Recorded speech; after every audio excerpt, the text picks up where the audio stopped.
Good morning and welcome to SpaceX and Axiom Space's splashdown coverage of AX-4, the fourth crewed mission to the International Space Station by Axiom Space. I'm Jesse Anderson, a senior production engineering manager here at SpaceX in Hawthorne, California. And I'm John Rackham with the Portable Life Support Systems team at Axiom Space based in Houston, Texas.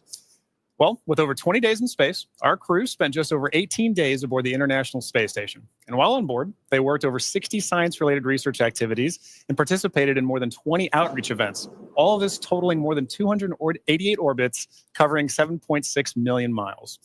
And now we are here in the final phase of their journey home. So over the next hour, we will follow the return of Commander Peggy Whitson, Shubhanshu Shukla, Sławosz Uznański-Wiśniewski, and Tibor Kapu as they splash down off the coast of California and bring the operational phases of the AX-4 mission to a close. Over the last 22 and a half hours, Dragon has been moving into position for reentry with downhill phasing burns, which are firings of Dragon's Draco thrusters to adjust the spacecraft's orbit in advance of returning to Earth. The spacecraft will use its forward Draco thrusters to perform a deorbit burn, which is expected to last just under 18 minutes and put Dragon on a trajectory to return to Earth. After the deorbit burn completes, Dragon will jettison the trunk. After that, Dragon will close and lock the nose cone in preparation for reentry. And then after re-entry, the drogues will deploy, followed soon after by the 4 main parachutes and then splashdown. And then during re-entry, as Dragon passes back into Earth's atmosphere, we'll have an expected loss of communication, sometimes referred to as LOS or loss of signal. And this should last approximately 7 minutes. But after we regain communication with Dragon, we'll have a couple minutes before the drogue parachutes that Jesse mentioned earlier deploy. And these are smaller parachutes that are designed to stabilize Dragon and help begin to slow it down. Now, less than a minute after the drogue parachutes deploy, we'll then see the release of the 4 main parachutes. And these are the big orange and white parachutes that further slow down the spacecraft on its return home. So over the course of 3 minutes, the drogues and the mains work together to bring the vehicle's velocity from 350 miles per hour down to just about 15 miles per hour. At which point, Dragon will splash down back on Earth. And when it does, SpaceX knows exactly where Dragon is expected to land, with recovery teams pre-positioned in the area. These teams are trained to quickly make contact with the Dragon spacecraft, secure it, and then hoist it aboard the main recovery vessel. From there, teams will open up the hatch and then help the crew out of Dragon. So coming up next, as we mentioned, is the deorbit burn. This is the last time that the forward Dracos, which are the 4 thrusters located on the top of the vehicle, will ignite. The deorbit burn will place Dragon on a precise trajectory to return to the splashdown zone off the coast of California and last approximately 18 minutes. Yeah, so we have a pretty packed day today, Jesse. Yes. I think other than launch, crew coming home, it's an incredibly dynamic day. Yes. And that's what we're preparing for today, right? Yeah, exactly. We do have some expected times for each one of these events, but as always, some of the times may move by a few minutes. We do expect the deorbit burn to last about 18 minutes, but it could last as long as 24 minutes if needed for this mission. But as those events happen, we will continue to call them out. Exactly right. And on a dynamic day like today, right, as they say, slow is smooth and smooth is fast. So we're gonna have a lot to cover today. But much like launch day, we're excited about getting crew home, and we're excited to see, as they land, what we're gonna be covering today. Yeah, exactly. We are just about 3 minutes from the expected start of the deorbit burn. And if you look at the bottom middle of your screen, we have a new clock that will be following along with Dragon as it makes its way down to splashdown. So you can follow along with the timelines for today's mission. Which is pretty exciting because we know this is an overnight mission for us on the Pacific coast, right? So it's going to be a little hard to see visuals sometimes because it'll be dark outside. Yeah. But understanding when crew's coming home is going to be very important also for the crews on the ground that are going to be working to retrieve them, and we'll be covering that a bit more later as well. Exactly. We are expecting splashdown to be approximately 2:31 a.m. Pacific time. And we, again, if you're just now joining us, the deorbit burn is expected to start in a couple of minutes, approximately at 1:37 a.m. Pacific time. That's right. And again, if you've been following along with SpaceX and splashdowns, typically we've splash down off the coast of Florida. Just recently, we have changed this trajectory to splash down off the coast of California, which I'm really excited about because we are expecting to splash down off the coast of Southern California. Yeah. I'm born and raised San Diego, California, so I'm really excited that Southern California gets to be able to see some of these potentially reentry burns of the Dragon spacecraft. I know. I kind of wish we were outside right now to be able to see that ourselves, and sadly we're not. But and what you could see on your screen is mission control here in Hawthorne, California. This is where the core, who speaks with the crew the entire mission all the way through splashdown, is in this room, along with all the rest of the responsible engineers monitoring this mission. They monitor the mission from the beginning, from launch, from the day of liftoff, all the way to splashdown. Yeah, and similarly in Houston, at Axiom headquarters, we have MCCA. That's Axiom's Certified Mission Control Center. You can see Axiom flight controllers, working in MCCA around the clock, same as what Jesse mentioned for mission control here in Hawthorne. We have 24/7 coverage in all of these control centers, and that's making sure that, while crew's up there, we have them supported fully from the start of the mission to the end of the mission. And on a day like today, right, it's a very critical operation. We want to make sure that we're there supporting them as well. So we've got coverage all the way from their return and into landing. Yeah, a little cheesy, but teamwork makes the dream work. Working in tandem with Axiom Space and our SpaceX members here. Exactly right. We've got to do it together, and I love that we can work in tandem in each mission control and bring the crew home safely. Exactly right. And both of those control centers, like we said, work throughout the mission together. Right, on launch day, we have SpaceX's Mission Control Center here in Hawthorne working with Axiom's Control Center in Houston, as well as NASA's Control Center in Houston, Johnson Space Center, and Kennedy. So we have all these launch complexes that work together, all these control centers that work together, and that doesn't change throughout the course of the mission. It really does exemplify the teamwork that we have to make missions like Axiom 4 happen, or AX4 happen. And all those flight controllers that we see there, they go through a rigorous amount of training to get to those positions, right? To be able to support crew and to be able to understand what crew's going through so that they know exactly what's going on in that mission in that time frame. Yeah, exactly. And we are still waiting for the deorbit burn or confirmation of the deorbit burn to start. It should be starting any moment now. Again, we're just waiting for the call out. We do expect it to last approximately just under 18 minutes for this deorbit burn for this specific mission. That's right. And if you're just tuning in, after that deorbit burn, we'll then proceed into a few more dynamic operations following that. We'll look to be jettisoning the trunk after we do a claw separation. And then from there, we'll move into nose cone deploy and parachute deployment. So, or nose cone closure, and then parachute deployment. So we've got a very full day coming up ahead after this deorbit burn starts. And we did get confirmation that the deorbit burn has begun. Again, it will last approximately 18 minutes, just under 18 minutes. Now, this deorbit burn is the last time those 4 forward Draco thrusters will fire. Dragon has not yet entered Earth's atmosphere. This deorbit burn is what will line the vehicle up and put it on its final trajectory to the landing site and off the coast of Florida today. Right now, our crew are using their screens to keep tabs on the burn duration, Draco thrusters firing, and trajectory details like entry angle, spacecraft perigee, and how much distance remaining until deorbit burn termination. Dragon is flying itself. It is an autonomous vehicle, so all the crew has to do is stay strapped into their seats and keep tabs on things. Enjoy the ride. That's right. Well, to talk a little bit about the AX4 mission, what it is. The AX4 mission has really been remarkable in a number of ways from start to finish. And each of these missions, like we talked about, demonstrate the amount of teamwork that we work on. But they're also iterations on the process of flying to and living on station. And each of these provide more opportunities to understand how we live and work together in low Earth orbit. And this crew has certainly done just that. Yeah, let's take a moment to properly meet and introduce the crew. Yeah. Our mission commander is Peggy Whitson of the United States. And we actually don't have enough time to cover her entire resume because it is incredible. But to give a few highlights, Peggy earned degrees in biology, chemistry, and biochemistry. She was the first female commander of the International Space Station. She has spent over 695 total days in space, during which she logged 60 hours across 10 spacewalks.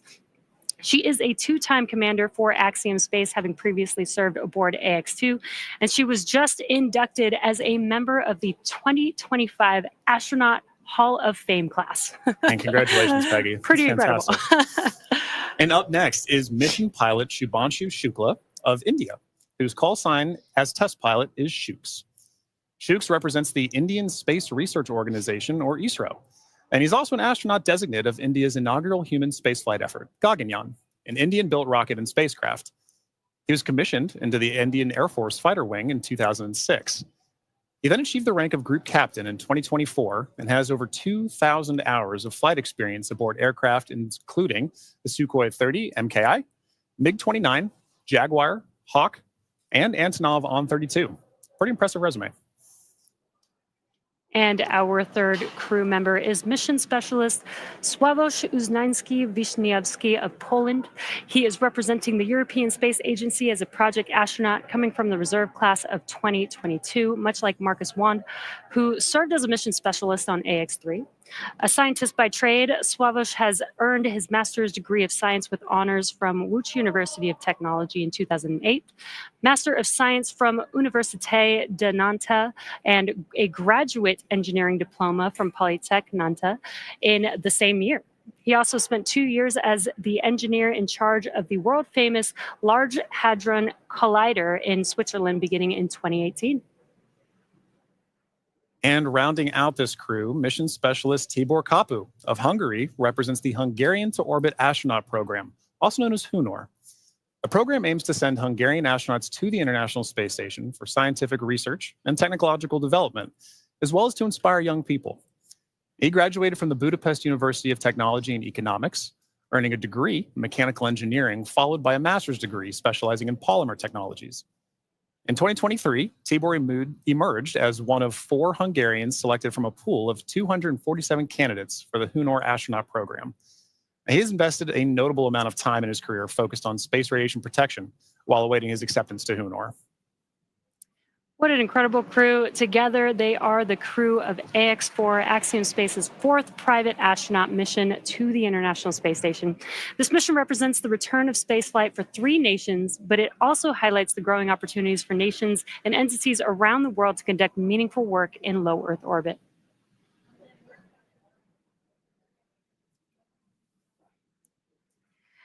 And we are, again, if you're just now joining us, the deorbit burn has begun for the crew, and this deorbit burn lasts just under 18 minutes. So we still have about 10 more minutes to go in this burn, and we are patiently waiting for that burn to conclude. Exactly right. And at the end of that burn, like we mentioned earlier, if you're just now joining us, we'll move into claw separation and trunk jettison before we move into nose cone closure and then parachute deploy.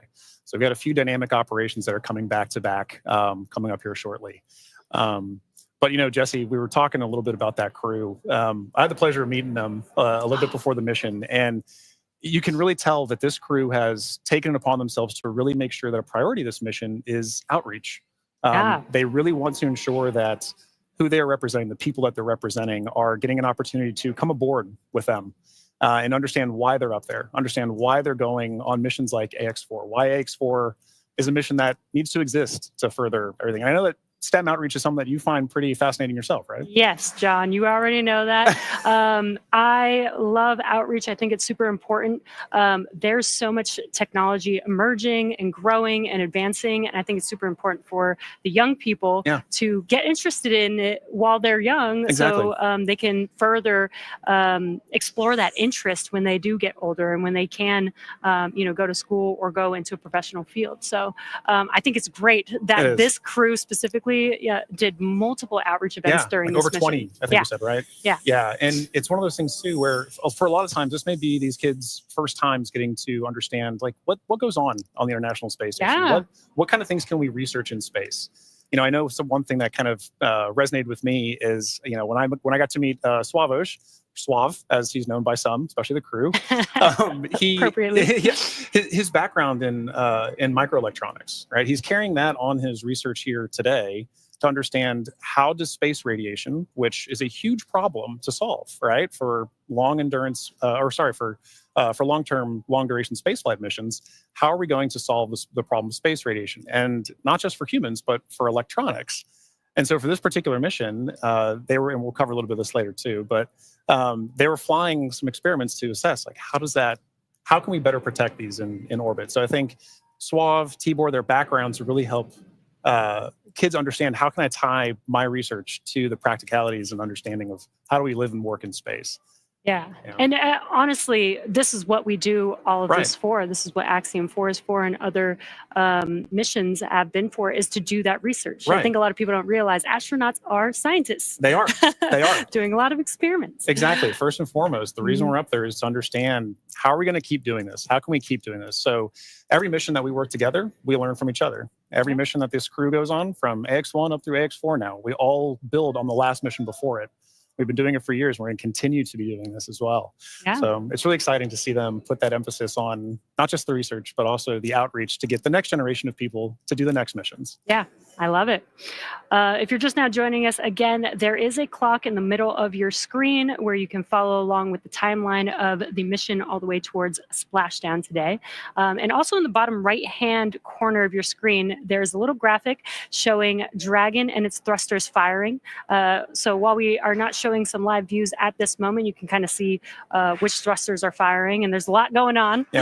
So Dragon is very active right now, but love this new graphic that we have. Really cool to be able to kind of see. You might not be able to always see it live, and when we do see it live, I love you can actually see the little bursts of thrust. But in case we don't have any live views, you guys can follow along with that graphic in the bottom right corner. And speaking of live views, excellent timing. Inside of Dragon with our commander and pilot there. That is at the front of your screen is Commander Peggy Whitson.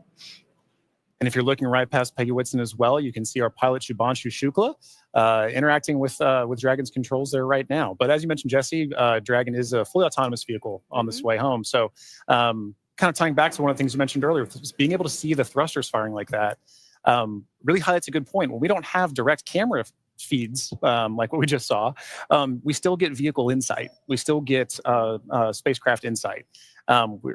When we talked earlier about what the mission control centers are for, that allows us to get telemetry to that vehicle for ground crews to understand what is the vehicle doing, and allows us to share it with everybody here to get insight to the mission. Yeah. Very cool. And it is, I love these live views. Yeah.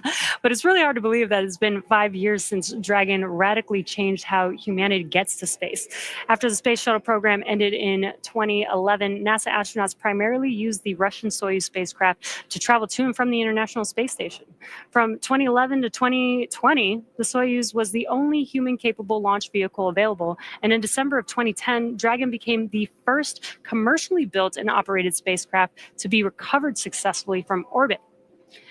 And that mission, known as COTS-1, was the first demonstration flight for NASA's Commercial Orbital Transportation Services, or COTS program. And the purpose of COTS was to develop and demonstrate commercial sources for cargo resupply of the International Space Station. Now, fun fact, the Dragon that flew on this historic mission is currently actually hanging behind John and I in front of SpaceX Mission Control Hawthorne. And just 10 years later, in May of 2020, Demo 2 launched astronauts from U.S. soil for the first time in nearly a decade. Demo 2 was Dragon's first human spaceflight mission. The spacecraft, named Endeavour, carried NASA astronauts Doug Hurley and Bob Behnken to the International Space Station in the first orbital human spaceflight launch from the United States since the final space shuttle mission in 2011, and the first ever operated by a commercial provider. And I remember that day very well. Yeah. One of the most exciting missions, probably my favorite mission of all time, really. Yeah, and another fun fact about Endeavour too, that was the first mission for AX1. Oh, that was the Dragon they flew on AX1. Exactly. And this is a really cool view. I mentioned the graphic in the bottom right-hand corner, but you could actually see a Exactly. similar graphic for the crew on board on their displays there. Exactly right. I mean, for crew situational awareness, it's incredibly important to, even though you may not be commanding the vehicle yourself, even though it may be an autonomous flyer, having the insight to your vehicle systems is incredibly important for all crew members, let alone the pilot and the commander. So our commander, Peggy Whitson, and our pilot, Shubhanshu Shukla, are maintaining close situational awareness on the vehicle systems there, like we saw a minute ago, being able to watch thruster firings, understand where they are kind of on their mission home. Yeah, and they are sitting inside of Dragon. They're strapped into their seats, so they can't really see what's going on the outside, but they can hear the sound of the thrusters firing. It may sound a little bit different to them than here on Earth, but it also helps them, as they're monitoring, helps them understand what's happening, what those sounds mean. So again, that they have the full awareness of everything that's happening with the spacecraft. Exactly. Now, alongside the NASA missions, Dragon has also flown several private missions to orbit. In September of 2021, on the Inspiration 4 mission, Dragon became the first private spacecraft to take an all-civilian crew to orbit. And the following year, Dragon flew Axiom Mission 1, the first all-private astronaut mission to the International Space Station in collaboration with Axiom Space. Now, the first of now 4 flights together with Axiom Space to take commercial crews from around the world to the International Space Station. In September of 2024, the Polaris Dawn mission delivered the first commercial spacewalk. And most recently in March, Dragon supported the From-2 and NASA Crew 10 missions. X4 is Dragon's second human spaceflight mission to splash down off the coast of California after From-2 returned Dragon recovery operations to the West Coast just this past April. And from that first crew mission in May of 2020 to Axiom 4 today, Dragon has supported 18 human spaceflight missions and flown 70 crew members representing 20 countries. Overall, Dragon has flown 53 missions, carrying over 300,000 pounds of cargo to space. In the history of human spaceflight, fewer than 700 people have ever been to orbit. At SpaceX, we want to help create a future where not just hundreds of people, but thousands and ultimately millions of people can travel off Earth to live and work in space and on other planets. Yeah, you know, Jesse, you mentioned basically all that lineage of the Dragon spacecraft, and it's sometimes easy to get lost in the numbers. But it really does highlight how we've built, the same as what we were talking earlier for building on missions, right? We built to get where we are as a space industry with the Dragon flying, and it's allowed us to provide missions like X1 up through X4 together, like you mentioned, but collaboratively. And each of us, it allows each of us to play a role in these missions supporting. And so I always really love the teamwork aspect of this commercial spaceflight endeavor. And I think what you just mentioned there really highlights that. Yeah, and just the exponential growth. It's only been 5 years since SpaceX has been a part of this in history. And it's really cool to see how much we've been able to do. Exactly. And we are about 30 seconds or so away from the expected ending of the deorbit burn. So we should be potentially hearing that call out, but if we don't hear the call out on the nets, we will confirm when that deorbit burn is complete. Exactly. And like we mentioned earlier, while we're waiting on those calls, we're still able to view some of the telemetry and insights of the vehicle that we have too. So once we kind of get some awareness that the vehicle is done doing its deorbit burn, we should shortly hear a call after that. But at that point, it's a good reminder that those calls, the telemetry, it serves as an operational synchronization point for all of us to kind of say, a major dynamic operation has just happened. Now, how are we going to regain the situational awareness to say, okay, everybody's back on the same page so we can continue executing all of the flight procedures that we have. So, yeah, exactly. And we are awaiting the conclusion of the deorbit burn. And again, after that deorbit burn ends, we'll move into claw separation, trunk separation, or trunk jettison rather. And then we'll move into nose cone closure for the rest of the mission. Yeah. We are just in the beginning of the multiple dynamic events that we have left to bring the AX4 crew safely back home to planet Earth. Exactly. And we do have our recovery ship Shannon waiting patiently in the Pacific Ocean. We do have a targeted splashdown zone, so the crew aboard the recovery vessel is they're waiting, and once they splash down into the water, we'll send a couple fast boats, and then the recovery ship vessel Shannon, will meet the crew, lift the Dragon spacecraft on board to the ship, Right. Help the crew get out of Dragon, and then they'll eventually do some medical checks, make sure that they're all good, Exactly right. board a helicopter, and take them back to land. Exactly right. I mean, like that is still a part of the very dynamic operations. And SpaceX and Axiom are both providing crew on the ground to provide in that work. So we have the retrieval of the crew and our Axiom. Dragon, SpaceX, deorbit burn complete and performance nominal. Trunk separation initiated. Awesome. Great news. We heard that call out. We heard that call out that the deorbit burn has completed, which is great news. We're moving on to the next event. So at the moment, Dragon is doing a couple of things autonomously. It's isolating the thermal control system fluid loops from the radiator. This system is what will help keep the internal temperature of Dragon temperate for our crew during reentry, as it does heat up a little bit on the outside of the vehicle. Next up, we are waiting for the claw to separate. The claw connects the trunk to the spacecraft, delivers power, telemetry, and fluids, and claw sep is the first step in trunk separation. And we did hear that call out for the initiation of claw sep. So that event is now in progress. We're waiting for the conclusion of claw separation. Nominal trunk jettison. And all of that just happened. Claw separation as well as trunk jettison. There we go. It's a good example of the kind of things that we're listening for on this phase of the mission. Really are back to back, and they're structured in a way that are very timelined, very expected. And so while we wait for those call downs, we want to be very cognizant of, is crew checking back in with ground, is ground checking with crew. But once the vehicle hits those certain points and the commands are retrieved, sent, executed, whatever, that we're waiting for those and we're expecting those. Yeah, and then we do have nose cone closure coming up in just about 3 minutes or so is what we are expecting. And in the background, Dragon is currently inhibiting those forward bulkhead Draco thrusters that we just used to complete the deorbit burn, ensuring it's safe to latch the nose cone shut for reentry. Also, the vehicle has initiated the nitrox suit purge. This will help keep the crew cool and comfortable during reentry, and which again is coming up in a few minutes, that nose cone closure in just about a couple minutes. Now at this point, the nose cone is preparing for closure. That's right. Yeah.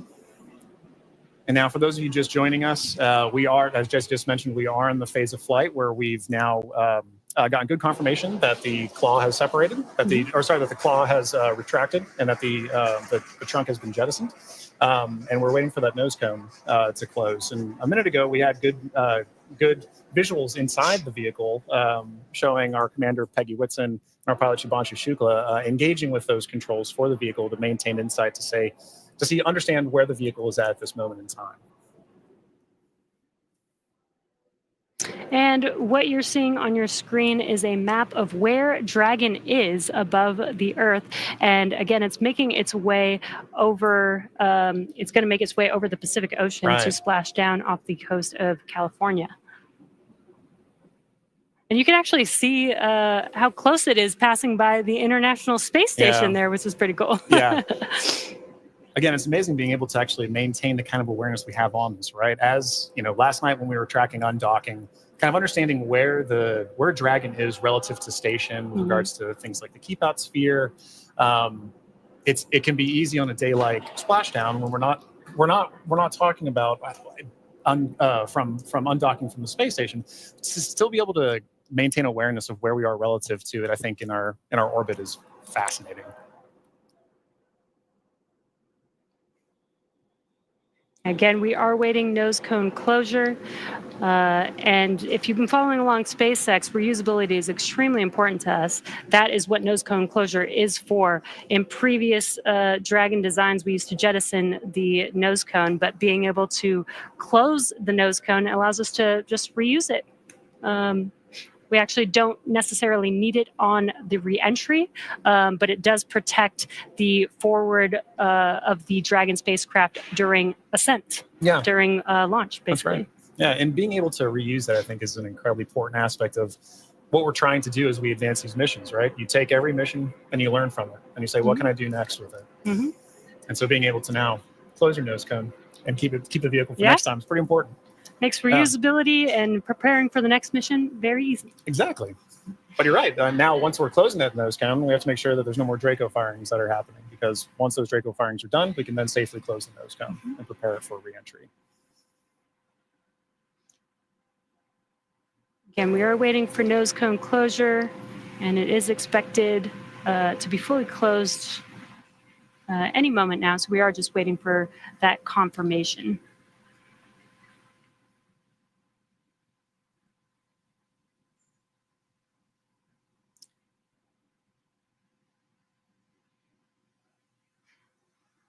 And if you're just now joining us, the crew has already completed a deorbit burn, which lasted about 18 minutes long.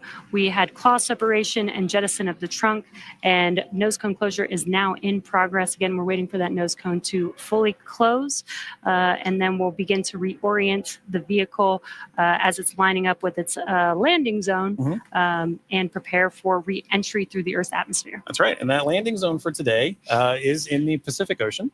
In previous Axiom missions, we've gone to the Atlantic, but for this mission, we'll be splashing off the coast of Southern California.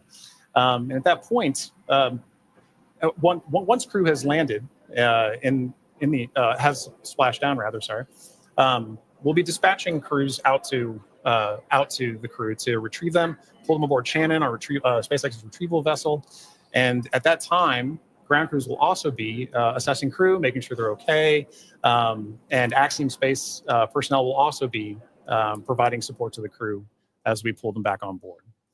Yeah, and what you saw on that graphic is we do have a few different splashdown zones today. We are expected to splash down off the coast of San Diego today. And there you can see the trajectory that Dragon is going to be making as it makes its way to that splashdown zone. That's right. So if you're in Southern California, you should get some pretty good views. We won't have any here today. We're inside.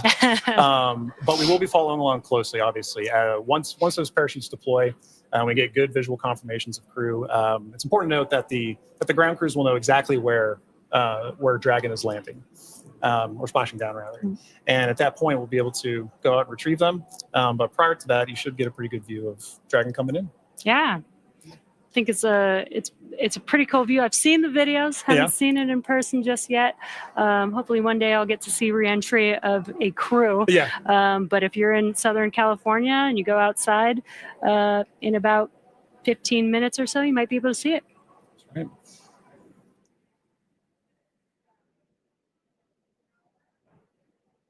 Now, we do expect that the nose cone is fully closed at this point, but just waiting for confirmation of that closure. Exactly.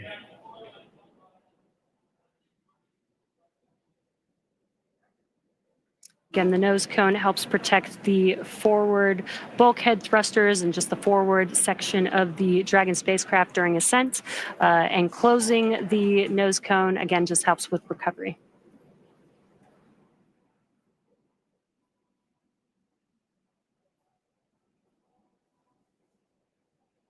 So far, we've had a pretty smooth return home. The crew undocked from the International Space Station yesterday at 4:15 a.m. Pacific time.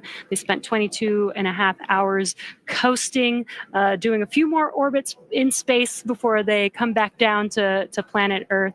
And we're just under 30 minutes from them splashing down. And again, we have this new clock on your screen, in the middle of your screen, where you see that countdown to splashdown, which I love, because now you can see there's about 26 minutes before we expect them to splash down in the Pacific Ocean off the coast of San Diego today. Yeah, I think having the countdown really helps bring home that they're almost here.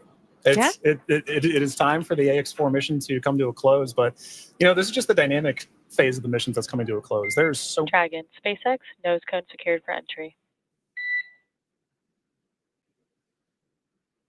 Dragon copy, nose cone secured. And great call out there. Yep. The nose cone is now fully closed, ready Excellent for reentry. confirmation. And what you're seeing on your screen is the core, the crew operations and resources engineer. That's who was talking with the AX4 crew just now. Right. Now, once it's time for our crew to splash down back on planet Earth, they'll be heading to one of several targeted sites supported by SpaceX. Until recently, Dragon recoveries primarily occurred off the coast of Florida. This year, SpaceX moved Dragon recovery operations off the coast of California to allow Dragon to complete its deorbit before safely jettisoning the trunk over the Pacific Ocean.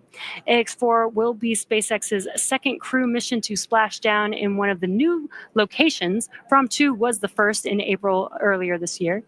The new splashdown locations are near Los Angeles, Oceanside, and San Diego. And spreading the supported sites across multiple locations helps maximize the return opportunities for this mission and future crews, lowering the chance that we'll have to wave off due to bad weather. So our fully equipped recovery vessel Shannon is stationed in Long Beach, California, and is currently standing by to support splashdown today. That's right. And like you said earlier, we'll be expecting to have that splashdown right off the coast of San Diego, as you can see on your graphic there. So we take into account many different variables, including what landing sites have favorable weather. And SpaceX teams have selected the primary landing site, as we just mentioned, as San Diego. Now, there are a number of weather-related items that play into splashdown and recovery operations. Some of the more obvious factors that impact operations are rain or chance of lightning in the recovery zone, both for the safety of the crew inside, obviously, but also for the recovery teams, as we've discussed on the water. So we're looking for wind speeds that are less than 15 feet per second, or about 10 miles per hour, and relatively calm seas so that we can safely execute recovery operations. And these recovery operations include a lot, right? It's landing a helicopter on the recovery ship to fly our crew back to shore, but it's also pulling the Dragon spacecraft into Shannon, the recovery vehicle. Yeah, and as we've been mentioning, there are a number of variables and criteria that come into play, and they all help ensure safety of both the crew and the recovery teams. But weather conditions today are looking great in Southern California near San Diego. And for these operations, SpaceX closely coordinates with the United States Coast Guard to establish a safety zone to ensure public safety and for the safety of those involved in the recovery operations, as well as the crew on board the returning spacecraft. Now, multiple notices are issued to the mariners in advance and during recovery operations, and Coast Guard patrol boats are deployed to discourage boaters from entering the splashdown zones. And that's right. Like, we really want to stress to the public the need to respect this safety zone. Recovering a spacecraft from the water is a hazardous operation, as you can imagine. And any other boats interfering in the area not only increases the risk to the astronauts in the spacecraft, as well as the teams working to recover them from the water, but also to those themselves who would be going out to see it.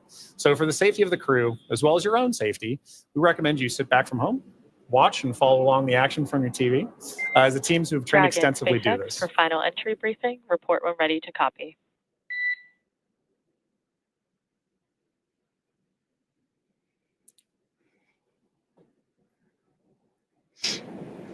Dragon's ready to copy.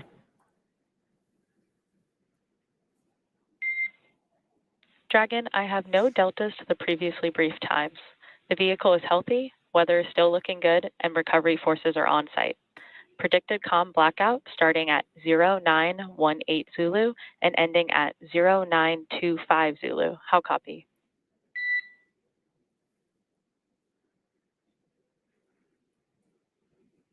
No deltas to the timeline.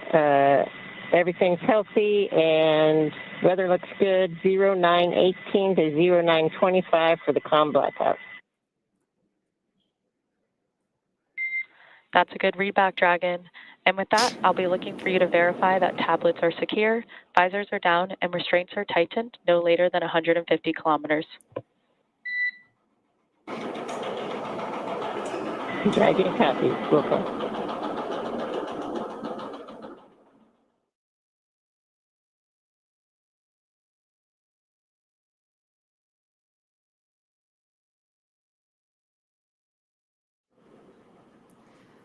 And we just had some great comms between the core and the crew. It sounds like everything is a go for splashdown. We are expecting the blackout period to begin at 2:18 a.m. Pacific time. That lasts about 6 minutes, completely expected. We will lose comms with the spacecraft as the vehicle heats up with plasma around it, but we do expect them to pass through that in about 6 minutes and regain comms after that. So really exciting, about 21 minutes away from splashdown. And as you might imagine, astronaut training can be extensive, from training that is specific to each crew member's role to learning SpaceX protocols, space station systems, and preparing for the science and outreach activities that they'll be conducting in space. Private astronaut training is rigorous. In addition to the training in the field like they do through NOLS, or NOLS, the Axiom 4 crew spent about 35 days training inside of Dragon. Now, to prepare them for flight, our teams at SpaceX spent the last several months teaching the crew about orbital mechanics and how to live in microgravity. While this was more of a review for Peggy Whitson, for the rest of the crew, this was their first time flying on Dragon. The training program includes nearly 100 different lessons covering all aspects of the flight. The crew spent time inside of our Dragon training spacecraft to run simulations of ascent, the International Space Station rendezvous, and re-entry. And they also spent time at the launch pad in our suit-up room and working through emergency procedures that would be necessary in the unlikely event of a pad abort scenario. And beyond those critical trainings from SpaceX for the ascent return phases of the mission, Axiom Space has facilitated a host of efforts over the last 10 months to ensure that the crew and all those who support them, like ground operations, mission control, flight controllers, are all ready for the mission while on board station. And kicking off efforts for that training at Axiom headquarters in August of 2024, the AX4 crew immediately began to familiarize themselves with the range of teams and systems that they would need to become proficient with in order to succeed. From selecting the food that they would eat and learning how to prepare it with the food warming and hydration racks on orbit, to understanding the tools and systems available to them throughout the International Space Station. Every small detail is critical to mission success. So in Building 9 at Johnson Space Center, the crews learned and rehearsed routine operations, medical procedures, emergency situations, and media exercises.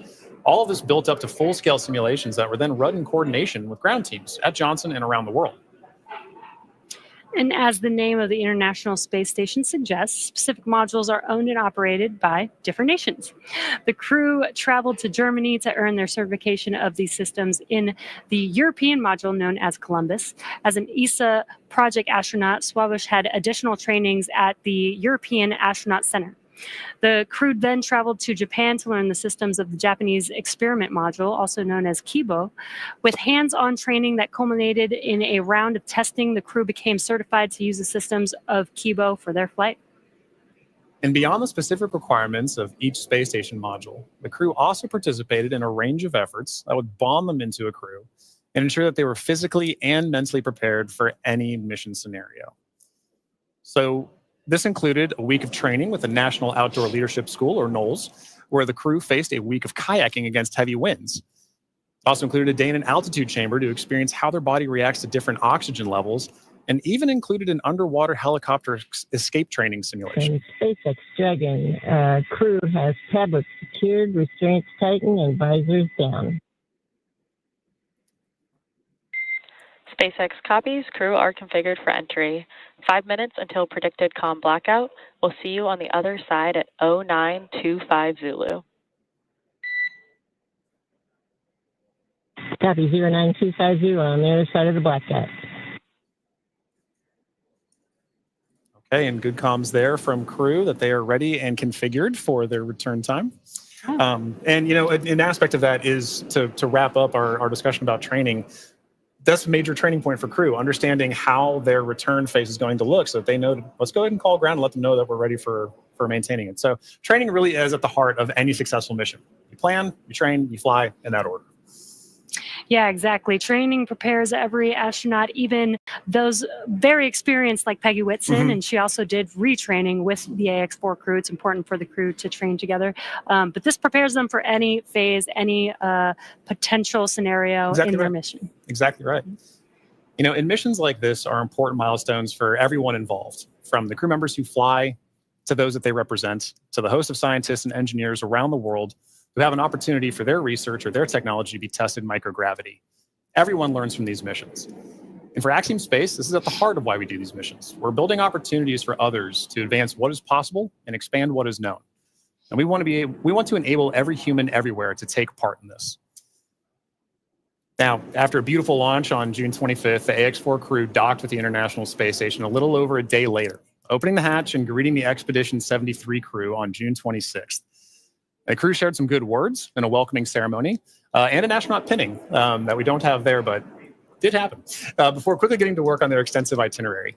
Each crew member brought with them a host of research, technology demonstrations, and outreach objectives, ranging from human physiology to space radiation impact studies, and even some gardening while they were up there. So this crew maintained a very full timeline, but they prepared for this, part of their training. Each crew member wanted to ensure that every minute of this mission was utilized and that all of their objectives were hit. So Peggy, Shooks, Suave, and Tibor were ready to work with their time on board. Over the course of 18 days on board the station, they accomplished over 60 research activities, as well as more than 20 outreach events. But as their time on station came to a close, the AX-4 crew participated in a brief farewell ceremony where they said their goodbyes to the Expedition 73 crew. And now for more details on the incredible work performed by this crew on orbit, check out axiomspace.com to see more. Yeah, I love that this crew did so much outreach. 20 events in 18 days is pretty remarkable. Yeah, it's so pretty very impressive. Impressed, plus the 60 experiments on top of that. So I mean, and as we discussed earlier, it was a huge priority for them to be able to conduct those outreach events for the people of their countries who may not have had a chance to talk to an astronaut, to understand why are we going to space.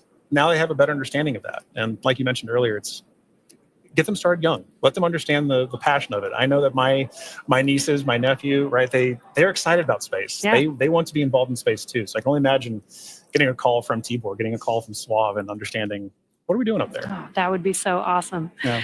Now, we are expecting that blackout period coming up here in just about a couple of minutes. Now, this blackout period, this is when the Dragon spacecraft re-enters back into the Earth's atmosphere. What's going to happen is there's going to be a lot of plasma buildup as it's getting more through the atmosphere. And that plasma is getting to about 3,500 degrees Fahrenheit, building up around the spacecraft. So we will be losing comms. This is expected. Today, we're expecting it to last about 6 to 7 minutes, and then we'll regain comms. And you'll probably hear the core after the expected blackout period time has ended. Make some comms, some calls to the crew until they regain the comms and get confirmation from the crew that they can communicate with each other. That's exactly right. You bring up a good point. An expected loss of comm, or sometimes you'll hear loss of signal or LOS. It's an expected part of spaceflight. It is planned for. They are predictable, and mission operators or flight controllers work through that to understand when are we going to be able to have and maintain communications with the vehicle, communications with crew, and that can happen at any time during the spaceflight. So for this 5 minutes, right, based on the physics you discussed of the vehicle heating up, it's going to happen, and ground crews can predict for that and work around it. But it's a good reminder that we're waiting for those verbal cues, not just visual cues that we'll get. So we've been able to see some visual cues today of crew in their suits, but also be looking for visual cues later, right? Good parachute deploy. We're also listening though for good verbal cues. So we heard a minute ago, Commander Peggy Whitson was calling down saying that crew is in a good configuration for us to go into this period of no comms. Yeah, and we do expect that blackout period has probably begun at this point. And speaking of visual cues, I've had the opportunity to talk to some of the astronauts that have flown on our Dragon spacecraft, and they've said it's kind of one of the most spectacular sights they've seen. Really? With different, they said it looks like sparks outside of the window, but with multiple different colors, multiple different looks of what that plasma heating up around the vehicle looks like. So they should be experiencing that right now. The AX-4 crew still inside of the Dragon spacecraft. Again, this blackout period will last approximately 6 to 7 minutes. And again, we won't hear any comms throughout this period until the expected blackout time is complete, and then we'll start hearing comms from the core calling out to the crew. That's right. As we begin the second half of entry, Dragon is now beginning to flush nitrox into the cabin and continuing to top off the AX-4 crew's suits with cool air. Again, this is what will allow the cabin temperature to remain comfortable while, as I mentioned, the external temperatures reach 3,500 degrees Fahrenheit. The heat shield is pointing forward, leading the spacecraft to the landing site. Dragon's primary heat shield is comprised of PICA 3.0, which stands for Phenolic Impregnated Carbon Ablator. First generation PICA Pika was first developed by NASA for studying and sampling comets within our solar system. SpaceX then partnered with NASA to develop Pika X, which was the second generation product used on all Dragon 1 commercial resupply missions that successfully resupplied the space station on 20 missions. Pika 3.0 was developed specifically for use on Dragon as we prepared to begin flying crew with enhanced structural and thermal properties that optimized the heat shield and drove down cost and mass. The remainder of the Crew Dragon spacecraft is composed primarily of a SpaceX proprietary ablative material. It's another class of thermal protection, which is lighter weight versus Pika and protects the underlying composite structure during re-entry to ensure the structural capabilities are maintained. Now, while Dragon will experience temperatures well over 3,000 degrees Fahrenheit during peak re-entry conditions, the characteristics of the TPS or thermal protection systems, coupled with the ECLIS environmental control and life support system in the pressurized interior, will ensure that the AX4 crew will stay cool and comfortable during all the phases of re-entry through splashdown with all that heat surrounding them. Exactly right. Well, now, as AX4 set a new benchmark for private astronaut missions with the most research activities executed aboard an Axiom space mission to the International Space Station to date. With over 60 experiments representing 31 countries, the mission showcased the growing global interest in leveraging low Earth orbit for scientific discovery. The research portfolio included 8 technology demonstrations, 12 life science investigations, and 27 research projects. And this research spanned a wide range of disciplines, from cancer biology to regenerative medicine, to even artificial intelligence, agriculture, and materials science. And this further demonstrates how low Earth orbit is a platform for innovation. Now, many of these studies were designed to address challenges both in space and on Earth, such as improving disease modeling, enhancing food security, and developing smarter autonomous systems. The scale and diversity of the AX4 research portfolio reflect a shift toward more collaborative science on orbit together, positioning commercial astronaut missions as catalysts for advancing knowledge and solving real-world problems. You know, Jesse, I think this is one of the most important things about a mission like this, is it allows us an opportunity to understand we have a number of problems that we're trying to address on Earth, and it is a unique opportunity to be able to go to low Earth orbit and understand some of the key aspects of that kind of research. And missions like AX4 really allow for those kind of problems to continue to have momentum behind them to be solved. The International Space Station has been tackling so many of these problems for over 2 decades now. Yeah. And that research needs to continue. It needs to keep going. I think a lot of people don't realize that some of the stuff that we have that seem very simple and common to us here on Earth actually sometimes come from the research that happens in space. Exactly right. Exactly right. One of the things we were talking about earlier is a major aspect of long duration spaceflight is the radiation impacts. And I know for me personally, I thought one of the really interesting research topics or research experiments that was being conducted on orbit for AX4 was looking at what are the different materials and properties that we can use to protect against space radiation. So during the mission, we had a great call between Peggy, Swav, and Dr. Lucy Lowe with Axiom Space to discuss exactly what it is that we're trying to protect for and understand why space radiation is so difficult to wrap. So, you know, missions like AX4, they're all important. And we are now seeing great confirmations of the Dragon spacecraft making its return back to Earth right now. And while we are in a blackout period, this is an excellent view, seeing Dragon from the ground as it's re-entering back into Earth's atmosphere.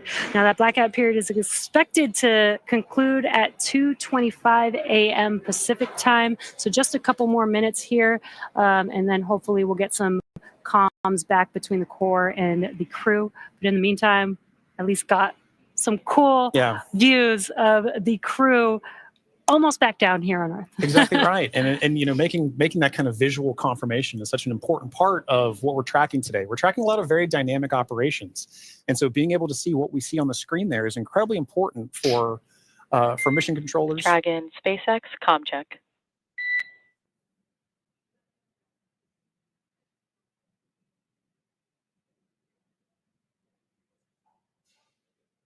Again, we may not hear the crew until they do get those comms back, that acquisition of signal. Dragon, SpaceX, comm check.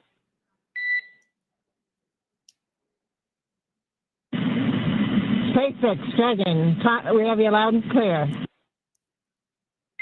Dragon, we have you the same. Expect automated chute deployment. Dragon copies, automated chute deploy.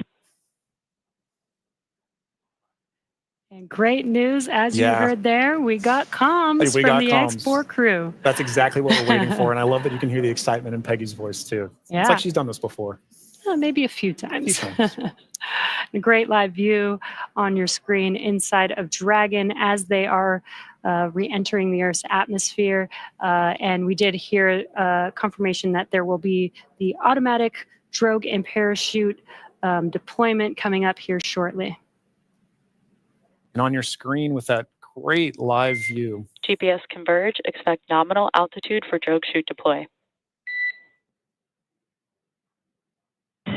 Copy, nominal GPS chute deploy. And we're going to hear a lot of comms back and forth throughout these last 5 minutes here as the Corps will be calling out their altitude as they're making their way down, as well as when the drogue parachutes deploy and the main parachutes deploy.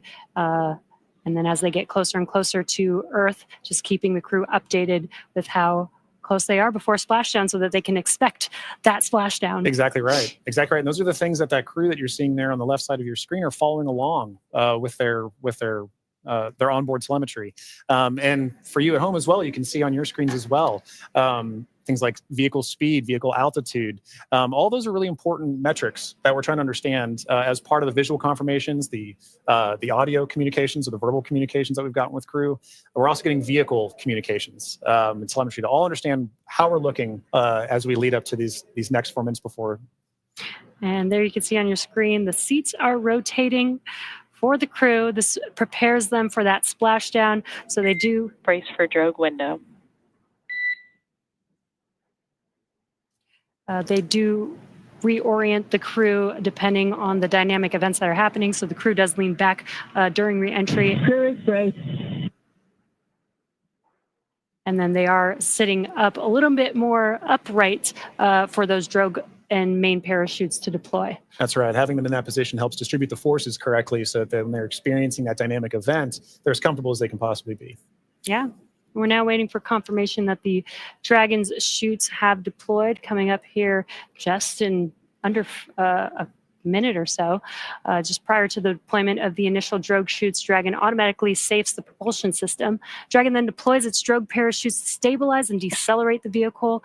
Then just before drogue deployment, seats automatically rotate to 26 degrees, which we just saw there, to keep the crew within acceptable G limits for entry and landing. And excellent view. great view. Drogue parachutes are deployed.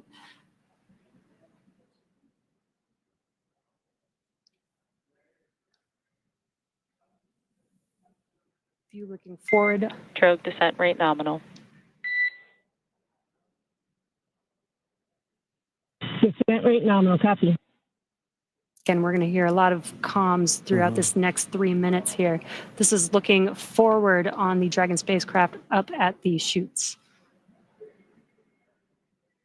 The drogue parachutes are fully deployed now, so we do expect those main parachutes to deploy here shortly.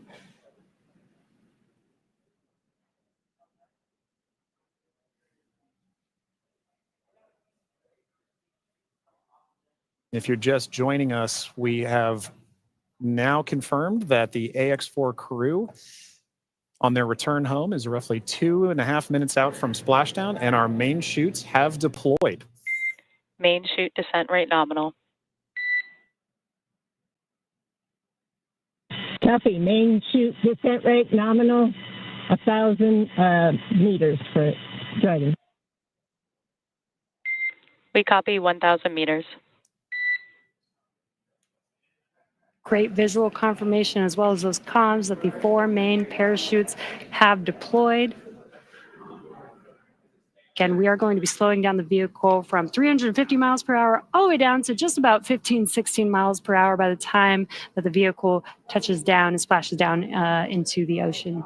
Exactly right. You know, you mentioned these beautiful visual confirmations that we're getting. You know, an important aspect of today's specific splashdown is that it's occurring at night. SpaceX Dragon 800. Copy 800 meters.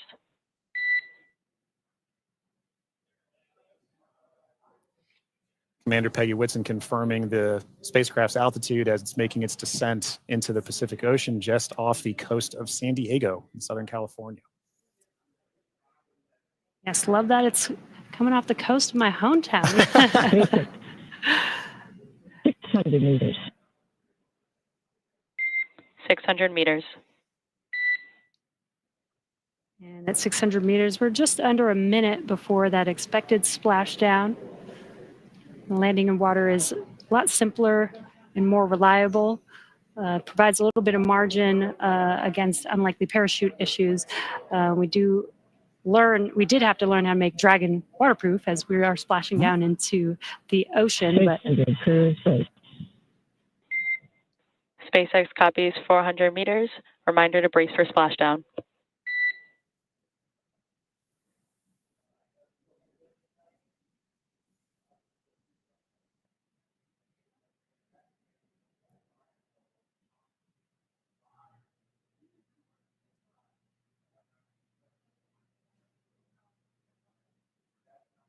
Oh, that's a pretty cool view. Yeah. That's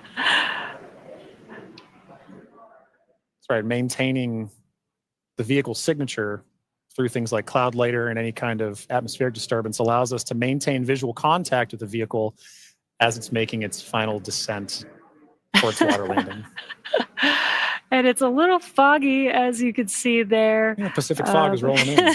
We've got some very bright lights as Dragon, you can see the ocean there. Dragon is about to touch down in just a few seconds here. And working their way towards the vehicle are the SpaceX and Axiom support teams that will be present for the next phase of our splashdown coverage today. At this point, we'll be waiting for confirmation of the crew's safe landing, and then we'll move into the phases of this mission, which are really, let's recover the vehicle, let's recover the crew, let's make our assessments, and at that point, we'll be covering. And we have splashdown of the AX4 crew back on planet Earth. Welcome home.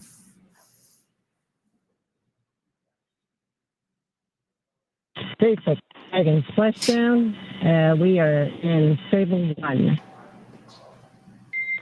SpaceX copies splashdown and stable 1. On behalf of SpaceX, welcome home.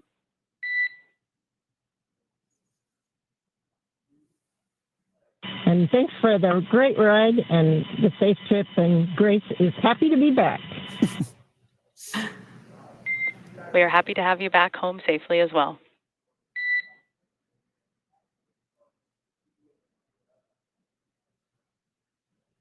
Some words between the core and our commander, Peggy Whitson, as the AX4 crew has made it back home, splashed down at Dragon. SpaceX, for your awareness, SISTI system verifications are in progress. I will report back when recovery personnel are en route.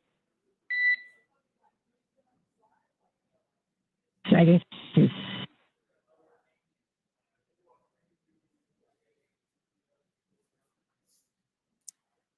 Yeah, so now you can see a couple fast boats are going to be approaching the Dragon spacecraft. They're going to start with making sure that the spacecraft is safe. They're going to do some sniff checks. They're going to pick up those main parachutes. As Dragon splashed down, the chutes were immediately cut to make sure there's no safety issues there. So we'll pick up those main parachutes up.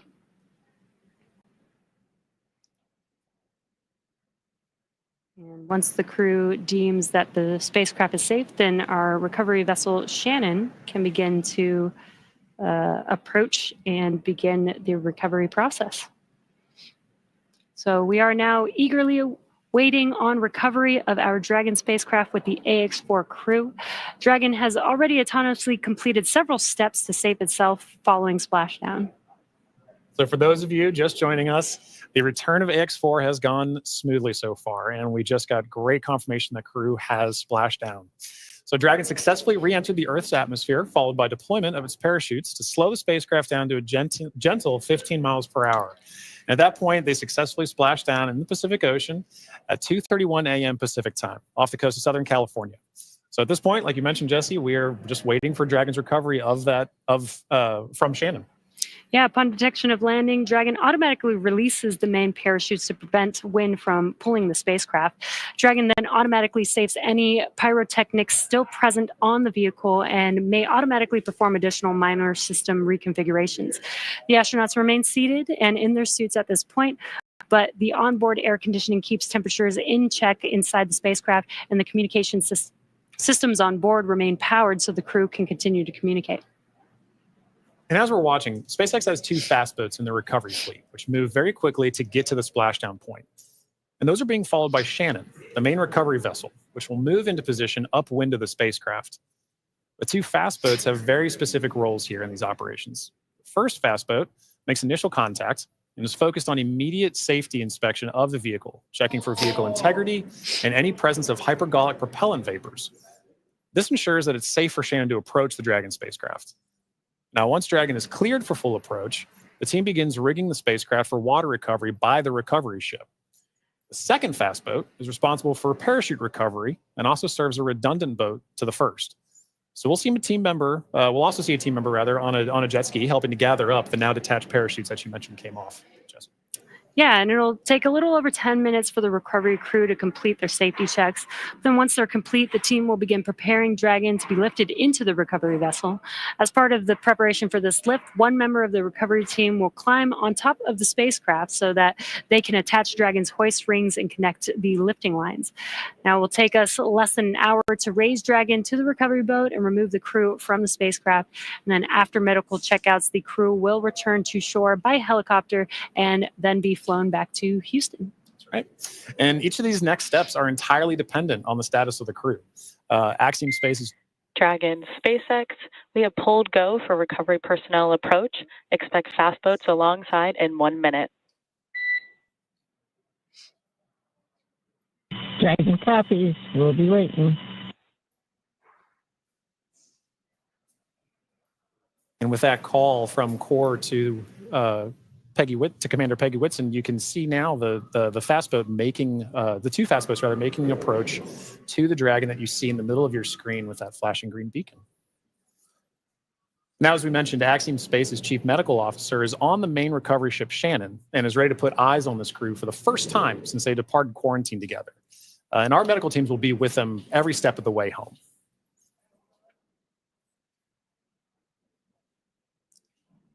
It is nighttime, so we do have this infrared camera to help us see a little bit more clearly. That's the Dragon spacecraft in the middle of your screen there.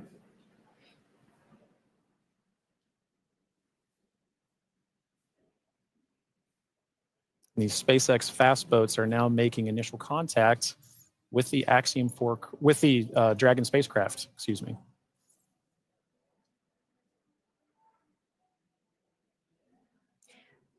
You can also see the red and green lights on Dragon, just similar to starboard and port on a ship.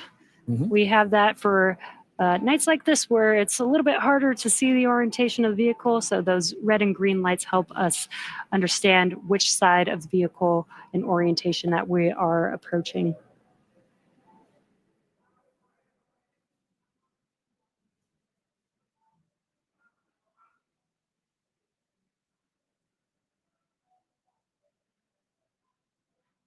And it does look like they are pulling a main chute out of the water there. Again, those detach immediately as soon as the spacecraft splashes down. This helps prevent the wind from dragging the spacecraft after it's splashed down and helps keep the crew safe. But we do recover those main parachutes, keep them out of the water. Exactly. And as we just discussed, each of these fast boats has a very specific role that they play. That is all part of, again, the ground operations that support the retrieval and recovery of the spacecraft, as well as the X4 crew. So all of these are part of the ground training that's required in order to pull off those operations safely and successfully. So even though we're having, splashdown at night, right, we're able to ensure that we're executing smoothly, but executing successfully.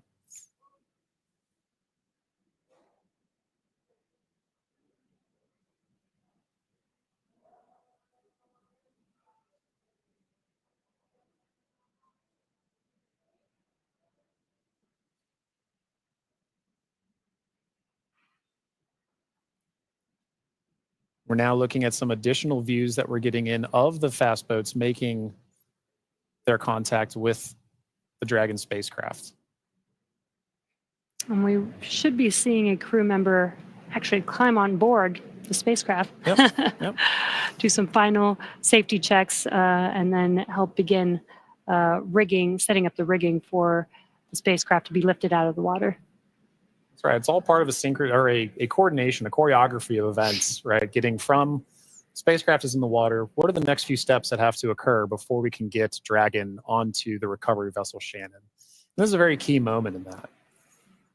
Yeah, and right now you can see them doing the sniffs, making sure that there's no hazardous gas or chemicals around the vehicle and that it's safe for the team to actually approach and climb onto the spacecraft. And as always, the recovery crew is wearing the PPE necessary to perform these operations. PPE is personal protective equipment. And it's a good reminder that even in this phase of the mission, we're excited crew is home, but the job's not done yet. We're taking this time to make sure that we're operating smoothly, that we're operating safely, so that we ensure a safe return for the crew on board the vessel and back home to their families and teams. Yeah, we call conclusion of the mission when the crew egresses the spacecraft, and egress means to exit the spacecraft.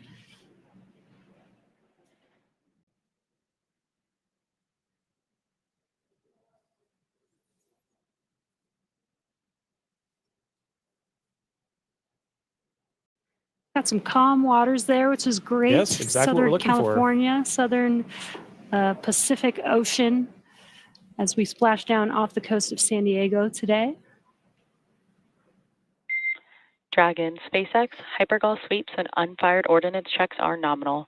Rigging is in progress. Approximately 5 minutes until capsule lift. We have SpaceX flight surgeon standing by. Please confirm crew are ready for post-splashdown PMC. Dragon, copy so, and we are ready for post-PMC.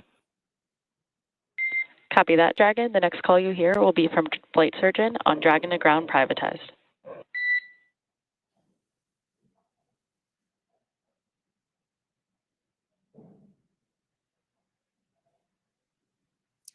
And you heard those comms.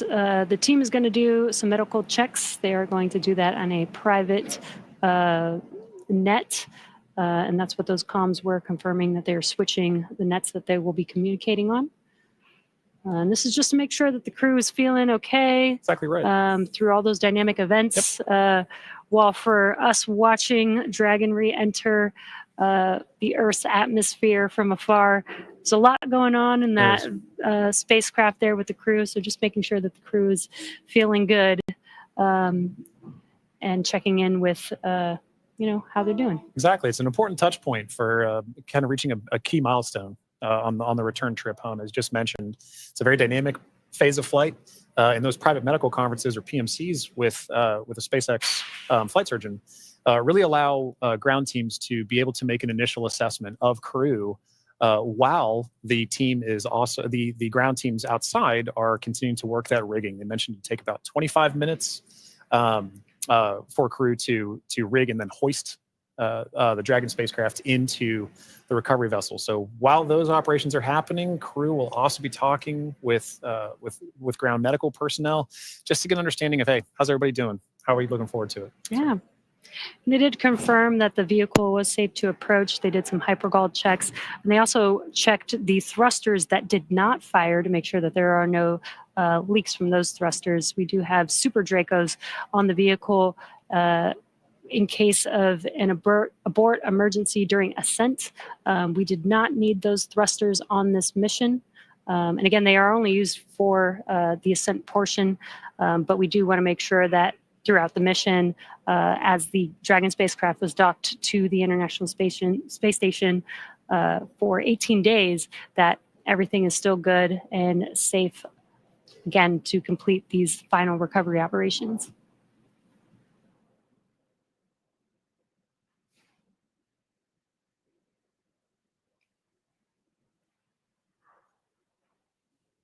And again, it's a little dark because it's very early morning, but you can see the little window on Dragon and the light.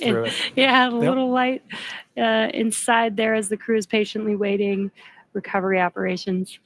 It's a very different view that they're having outside that window than they had for their flight up and their flight home. Yes. But all the same, I'm sure that they're also glad to say, hey, we're home. If you're just joining us from home, you are seeing live views of the Dragon spacecraft that has returned home from the Axiom 4 mission. After launching on June 25th, the Axiom 4 mission... Dragon SpaceX Dragon to ground is now unprivatized. Com check. We have you loud and clear on Dragon ground. Copy, Dragon. We have you the same.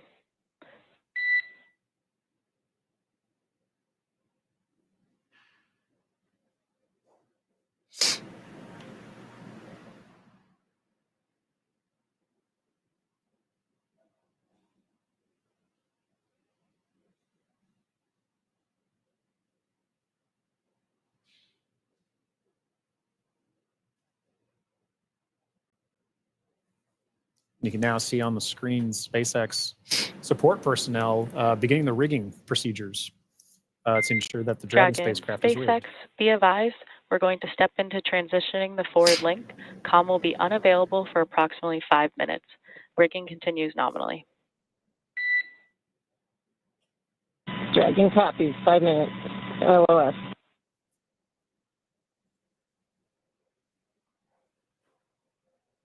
Again, the Corps just keeping the crew updated with the operations that they're performing. They won't have comms for about 5 minutes, but rigging is continuing, as we can see there, with the recovery crew member standing on top of the spacecraft. Yeah, working very important procedures for the next phase of the AX-4 mission. And for those of you who've been following along since June 25th, when the Falcon 9 lifted off from Kennedy 39A, this was a pristine new Dragon. That crew had the privilege and the pleasure of naming Grace. And now that it's gone through its first mission and landed back safely in the Pacific Ocean, you can see exactly what the spacecraft goes through on its return home, but very much a sign of a successful mission.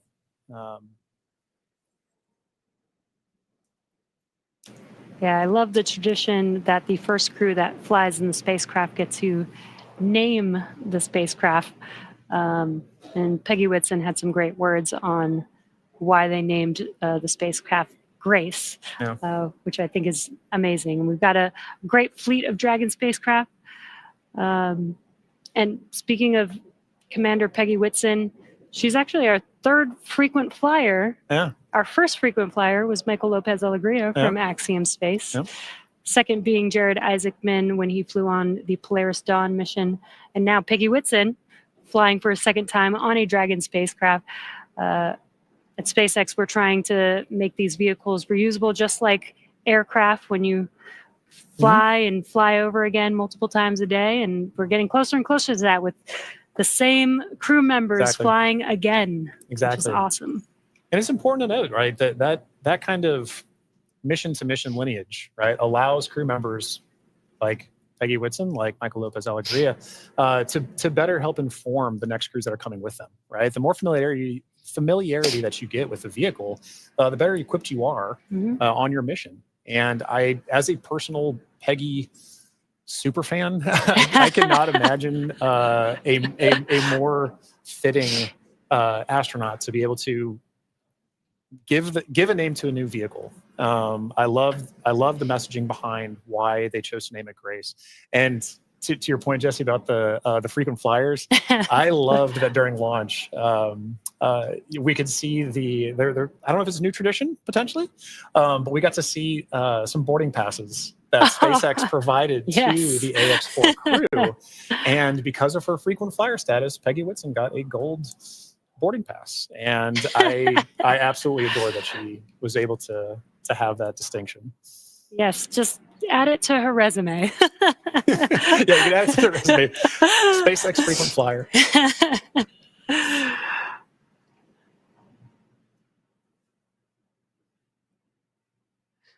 Yeah, I love the boarding passes. Again, always trying to make it as common as aircraft, planes that we fly on every single day. Exactly. And we're still just in the beginning, but I feel like we've made a lot of progress in the last 5 years, and we still have a lot of new things, new missions, and improvements that we want to make to, future spacecraft and launch vehicles.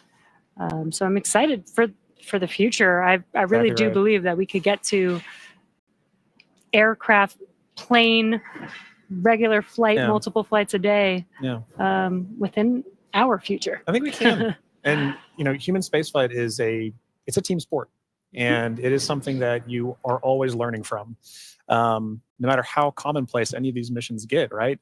There is always the amount of training that you put into it to execute that plan, train, fly mentality, and being able to perform these missions, being able to say that Peggy has flown on multiple Dragon spacecraft at this point, kind of highlight that every time she's going to still go through the same training that she did for the last mission, that all these crew members, that all of the ground support personnel are going to be ready to support missions like these from even well before crew is on the launch pad, all the way through splash and pulling them onto the recovery vessel here for the Dragon spacecraft. And you can see on your screen both the fast boat and the recovery vessel Shannon making approach to grace our Dragon spacecraft.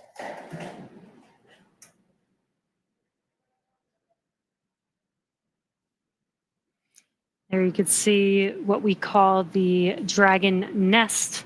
When the spacecraft is lifted up out of the water, it's going to seat into that ring that you see there at the end of the recovery vessel there. And once the spacecraft is nestled into the nest, it'll translate to a deck that meets the height of where the hatch on the Dragon spacecraft is. That'll enable the crew to egress or exit the spacecraft easily onto a platform in the recovery vessel. And talking about the crew, Jesse, we've mentioned this idea of this kind of understanding the aspects of spaceflight, as mentioned earlier, being able to do STEM engagement on the mission, but also being able to spend time and honestly, your crew commander being somebody like Peggy Whitson, for Shooks and Swav and Tibor to be able to take that knowledge back to their respective space agencies and to their countries is a huge step forward for what you just mentioned earlier about making sure that that human spaceflight as a team sport continues for everybody to understand what's going on, because now Shooks and Swav and Tibor have a very important distinction, and they now have a very unique perspective on what it takes for a human spaceflight mission to occur. as first time astronauts, they're going to take back all that knowledge from their time on the International Space Station, be able to make huge impacts with their space agencies in their countries. Yeah, I'm sure they learned a lot from Peggy Whitson, but also the other crew members that are currently on board the International Space Station. They got to interact with so many different people with diverse skills. Exactly. And 18 days is quite a long time in space. It is. So it's a good amount of time. I believe this is the longest duration for an Axiom space mission so far. That's right. We heard a lot of those kind of sentiments shared between the AX-4 crew and the Expedition 73 crew currently on the International Space Station during their farewell ceremony, during their undocking last night. It really kind of underscored the aspect of once you're up there, once that hatch is open, it's all one team. Mm-hmm. It is like we keep saying it's a team sport, but once they were in there integrating with the Expedition 73 crew, that AX-4 crew was learning so much more. And it was highlighted in everything that they were able to execute, right? We mentioned earlier over 60 research projects, over 20 STEM engagements, outreach events. Over 18 days, that's an incredible amount of time packed into their timeline, just coupled with sleeping, sleeping and being there. And also, but also like the aspects that they're not timeline, but engaging with the crew, sharing cultural touch points, understanding each other, getting to learn each other.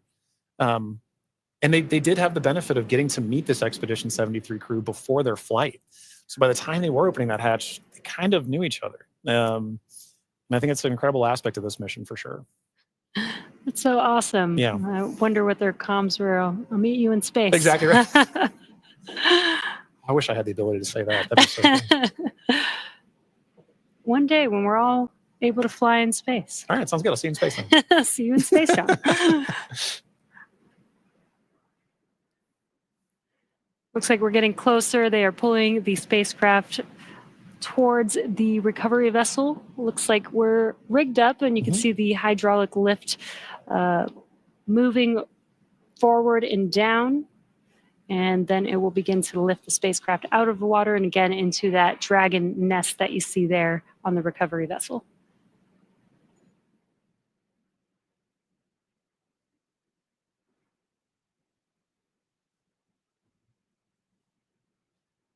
I think one of my favorite parts is the recovery crew that's on the spacecraft gets to jump into the ocean when they're done. Yeah. And it's nighttime in the Pacific, so it might be a little cold. We'll be a little chilly. But definitely a unique part of the job. Exactly right. And you can see all the support crew. There's just a fast boat on the screen that made its way off screen there, but you can see the number of support crew that's kind of going into supporting an operation like this. You know, it may look like it's not happening very fast, but there are a lot of steps that each of these crew members are responsible for ensuring that the Dragon spacecraft is pulled into that nest safely but smoothly, and they're working towards that now. There he goes. Love that. Despite the freezing temperatures, it looks fun. And he got out of the water pretty fast, so I think you're right about that.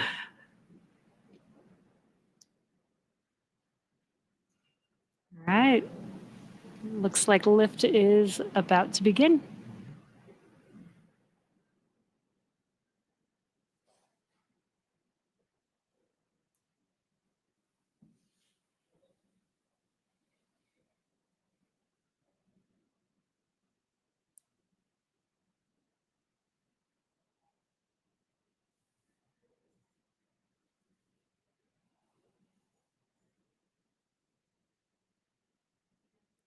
Those of you just tuning in, the AX4 crew splashed down off the coast of Southern California a little under 30 minutes ago. And we are now in the Dragon SpaceX. Rigging is complete. Stand by for capsule lift. Dragon copies. Dragon SpaceX. Capsule lift in progress. Brace. good verbal confirmations there and visual confirmations that we're getting a successful lift. Dragon copy. Again, those comms, crew can't see what's happening outside of the spacecraft, so letting the crew know what's happening so they understand, you know, the vehicle moving, what those different feelings are with the spacecraft moving around. Trying to give crew some level of situational awareness of where they are and where they're going next. So Dragon will remain in the nest during the crew extraction and for the journey back into port. The spacecraft is currently was just lifted, as you saw, and set on the nest. And from here, it will be centered and oriented. And then from there, Dragon will be translated into the hangar underneath the helipad aboard the ship so that we can then open the hatch. And once open, a SpaceX medical doctor will be the first one in to check on the crew to see if they are ready to egress out of the vehicle. And as we noted earlier, Axiom medical teams are also on the recovery vessel working in tandem with SpaceX staff to assess and assist the crew. The astronauts will egress, or what we call exit, from Dragon's side hatch, pending spacecraft orientation in the water. Before opening the hatch, the spacecraft's cabin pressure must be equalized with the outside environment.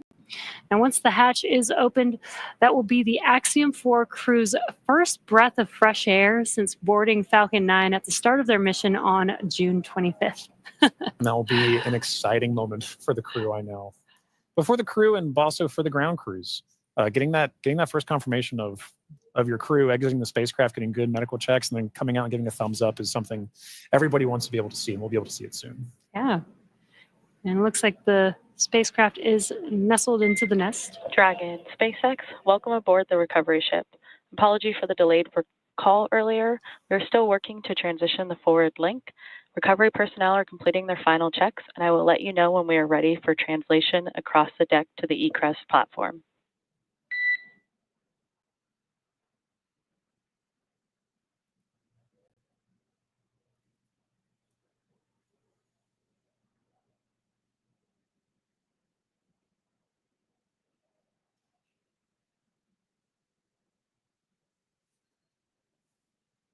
Now, they are de-rigging the spacecraft, but they're also doing some final sniff or leak checks and then covering the thruster locations prior to opening that hatch. Let's just make sure that the vehicle is more than safe for the crew members to exit the vehicle.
Again, if you're just now joining us, the Dragon spacecraft has been lifted onto the recovery vessel Shannon. Now the recovery crew is safing the vehicle. They're putting some covers on the thrusters of the vehicle just to ensure, now that the spacecraft is no longer in operation, we don't need those thrusters. They did some sniff checks before they put some covers on it. SpaceX comm check. We have you loud and clear in Dragon. Copy that, Dragon. We have you the same. Welcome aboard the recovery ship. We are working to troubleshoot the forward link transition. Stand by for translation across the deck. I'll let you know when we're ready for that. Okay, copy.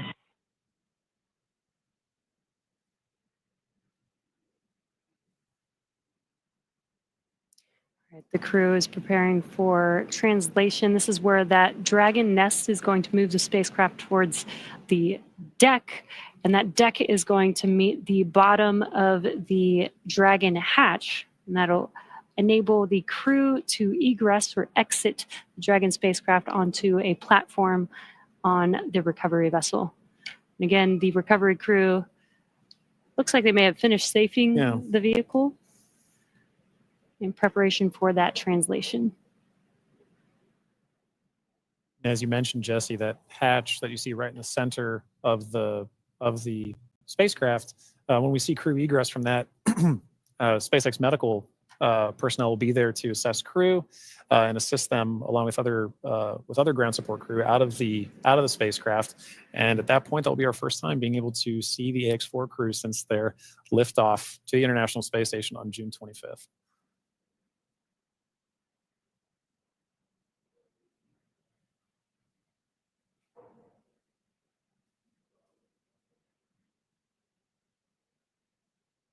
On a side note, I do love seeing crew go into and come out of the hatch, whether it's the side hatch or whether it is the docking port. I love seeing the smiles on their faces.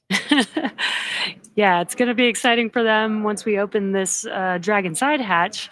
Again, it'll be the first breath of fresh air in about 20 days for them since they boarded the Falcon 9 on launch day. And it is an interesting distinction. You launch in the Atlantic and you splash down the Pacific. It's very different breaths of air that you're getting. And you traveled all over space for thousands of miles. 288 orbits, something like 7.6 million miles, all just to come down across the country. Millions of miles, I should say. It's definitely a great passport to have. It is. Maybe that could be the next memento that we can provide crew before they lift off as a passport that they can see.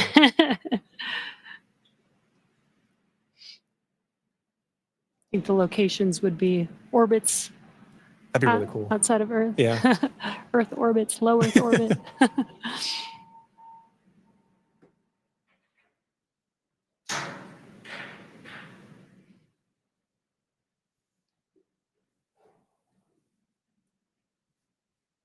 Again, next up, we are expecting the translation of the Dragon spacecraft named Grace, named by the Axiom Mission 4 crew. Again, the spacecraft will translate in preparation for hatch opening and exiting of the vehicle. A few moments ago, Core spoke with the AX-4 crew to let them know that the translation will be happening soon. Dragon SpaceX, final checks are complete. Translation across the deck to the egress platform will begin shortly. There is a chance that we get a lot of alarms. No concern. Dragon copies.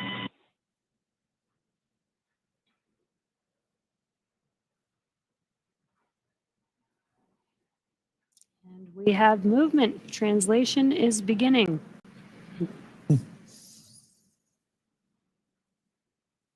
Some residual ocean water splashing down. And then we are washing down the hatch area. Again, just preparing for the vehicle's side hatch to be opened. Getting some of that salt water off, maybe some of that plasma from reentry off. Right, all nominal processes to ensure that that crew can safely egress the vehicle, but also that ground personnel are safely protected while handling the spacecraft and crew as well. So at this point, we can see SpaceX personnel positioning themselves to support in this, as well as the spacecraft making final approaches to that upper landing pad for crew to egress the vehicle.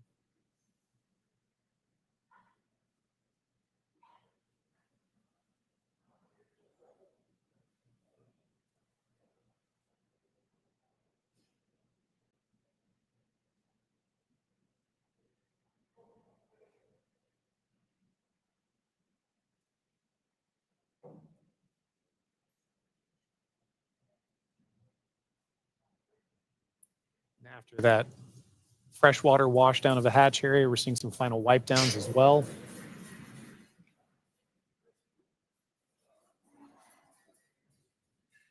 For those with a keen eye as well, you can see on the side of Grace, as it was making its approach towards the upper landing, the Axiom logo proudly displayed on the spacecraft. We had some great shots during the docking footage of SpaceX, Axiom, making a beautiful image of the vehicle docked to the International Space Station. It's a little worn. A little toasty. A little toasty. All part of nominal ops, though. 3,500 degrees Fahrenheit will do that.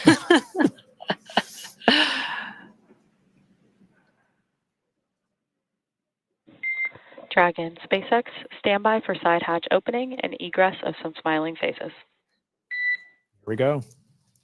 All right, we're looking forward to it.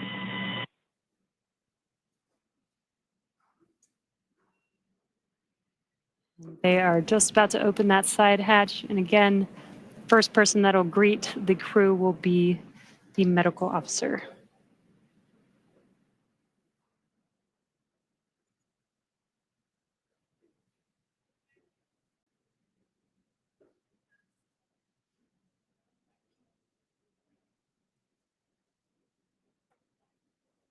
The hatch is open, and ground crews are making first contact with the Axiom 4 crew.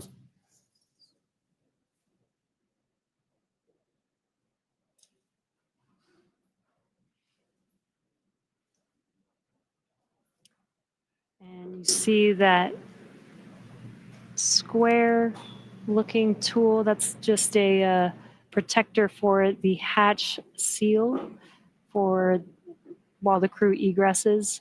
This is a reusable vehicle, so we are protecting both the crew as well as the spacecraft, making sure there's no damage that happens and that the crew doesn't bump their head on anything on the spacecraft.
Looks like we're getting, the crew's getting some first photos. Yeah. That's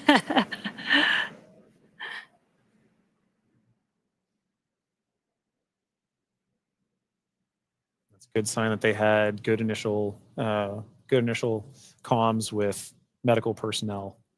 So this time we are now if you're just joining us, we're waiting for the AX4 crew to egress or exit the Dragon spacecraft, also known as Grace, as part of the conclusion of their more than 20-day mission to the International Space Station.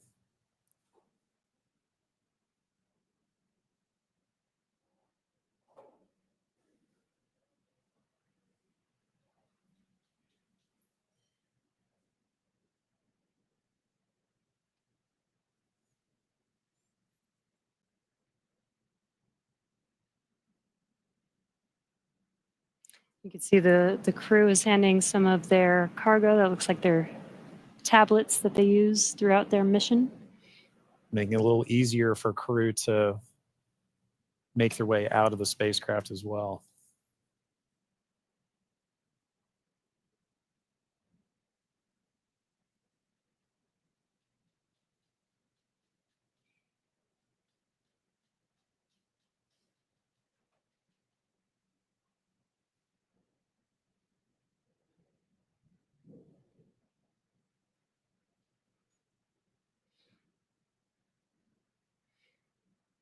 Looks like they just removed the footrests.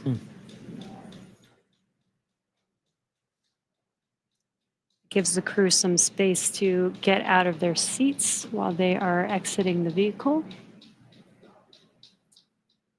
Now getting some great internal views of the AX4 crew and their Yes. spacecraft. I already saw some big smiles Yep. as people, we've all been saying.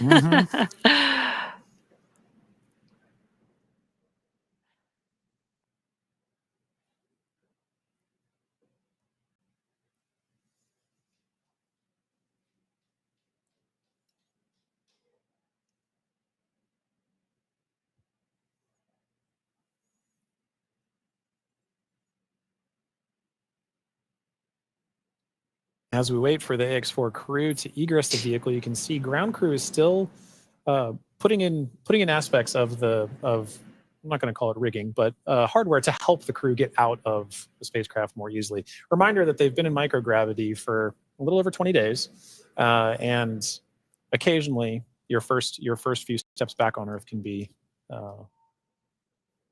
slightly challenging. It's a little different in microgravity than dealing with the gravity here on Earth.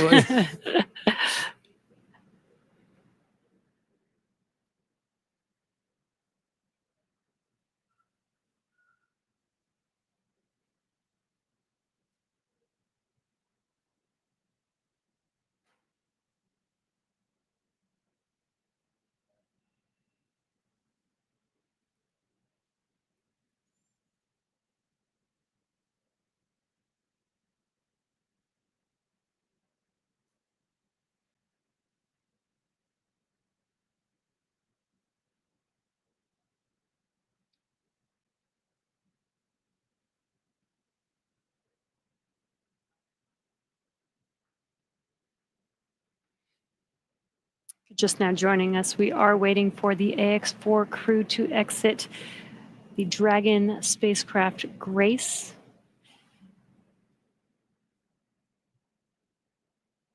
Peggy, Shooks, Suave, and Tibor are at the end of their Axiom Mission 4.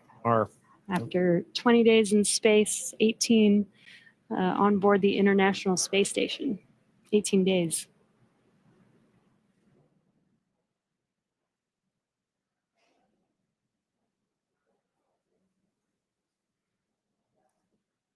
And now this wraps up a very significant portion of the mission, but it's not entirely over. We still have a few medical checks to go.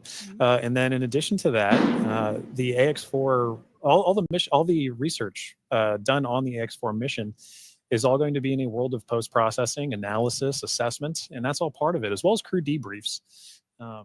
So, following after crew egresses the spacecraft and gets good medical checks, at that point we'll be getting the crew back home and then continuing the final, we'll call it terrestrial-based operations of the That's AX4 right. mission. I guess it's more of the end of the space-facing portion of the mission. Operational phases. We're still going to take our time to get there. You can see ground crews are still working with the crew members and hardware inside. They've established some ground support equipment to help in the aid of the AX4 crew getting out of the spacecraft.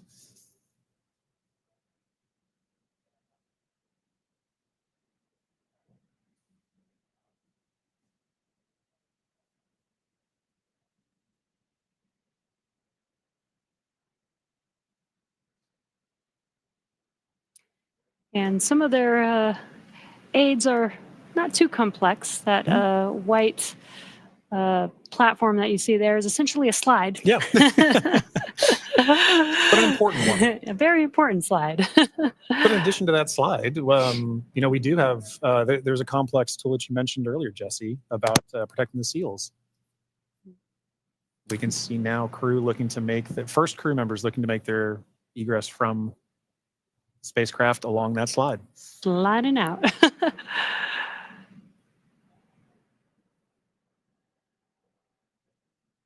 And there she is. We see Commander Peggy Whitson, all smiles, exiting the spacecraft Grace. That is a beautiful sight. Peggy Whitson, the AX4 commander, is home, having logged 695 days in space on 5 flights. She is the 7th on the all-time list for most days in space by a human.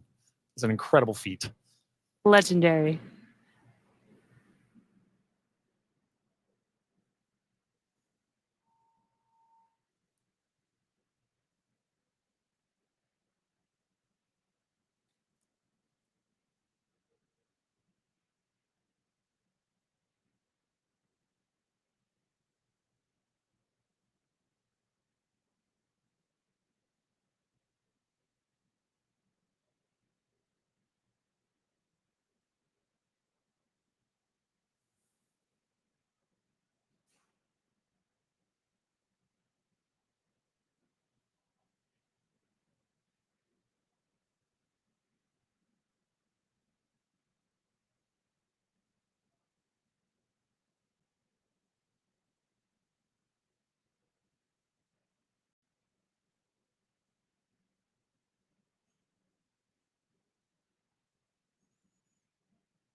So far, we've had Commander Peggy Whitson exit the Dragon spacecraft. We are waiting for the remaining 3 crew members of the AX-4 crew. There's no real order to the egress. It's really up to the crew. So we're patiently waiting to see who's up next. Right.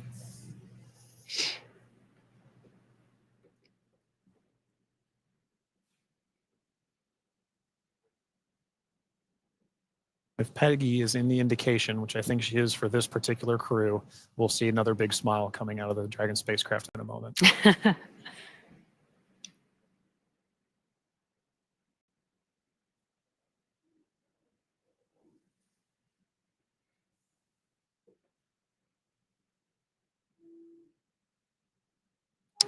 And we've got our pilot, Shubhanshu Shukla, as our second crew member exiting the spacecraft. And some big smiles, as you said.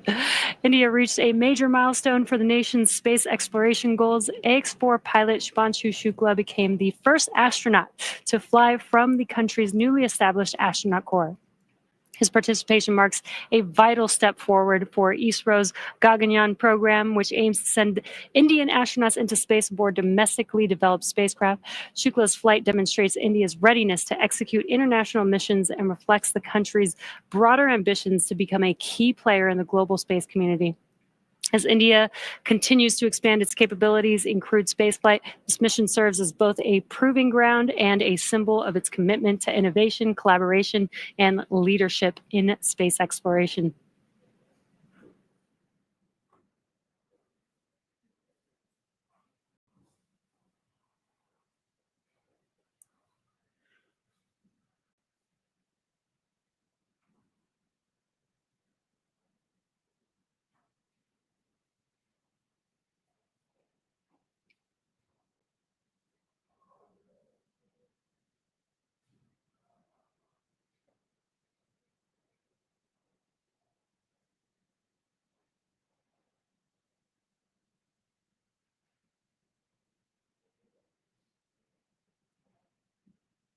Now, at this time, we are waiting for the mission specialists of the AX-4 mission, Sławosz Uznański-Wiśniewski of Poland and Tibor Kapu of Hungary, to now egress the Dragon spacecraft.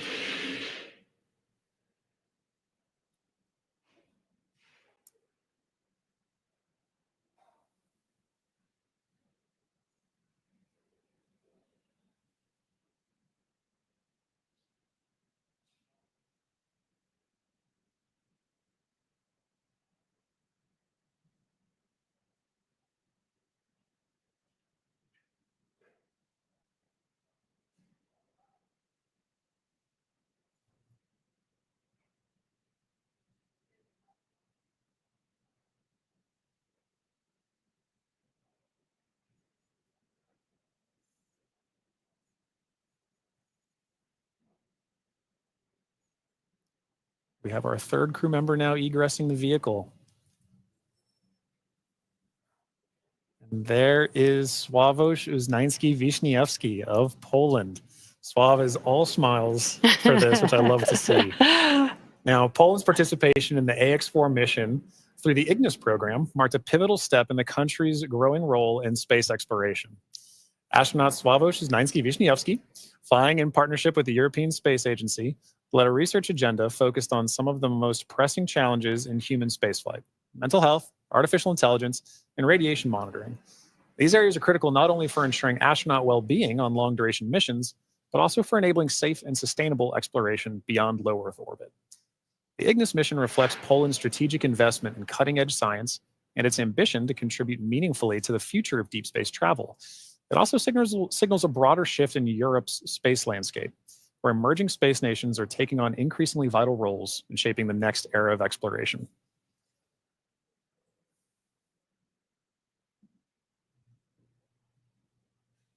And based on that smile, I'd say Sław felt like he had a very successful mission.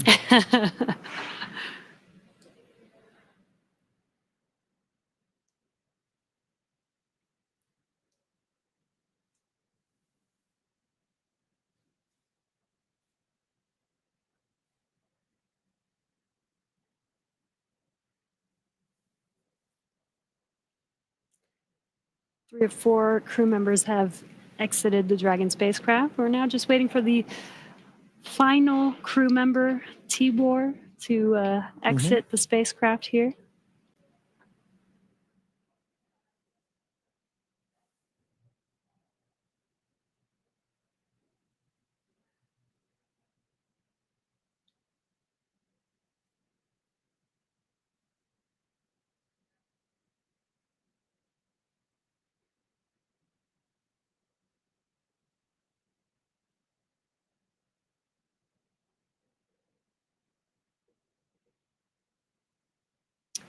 And last but not least, mission specialist Tibor Kapu.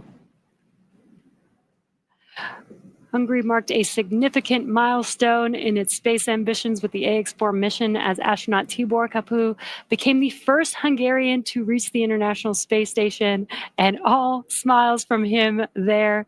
His participation under the banner of the Hunor Hungarian to Orbit program represents Hungary's commitment to advancing its role in international space exploration.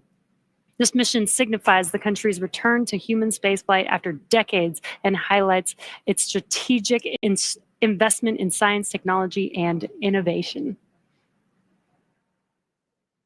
And Jesse, it was wonderful seeing Tibor's smiles and waves and high fives. You knew how important this mission was to the crew as they were prepping for it and throughout the mission, and seeing them be able to egress with the same smiles that they went into the capsule with, or into the spacecraft with.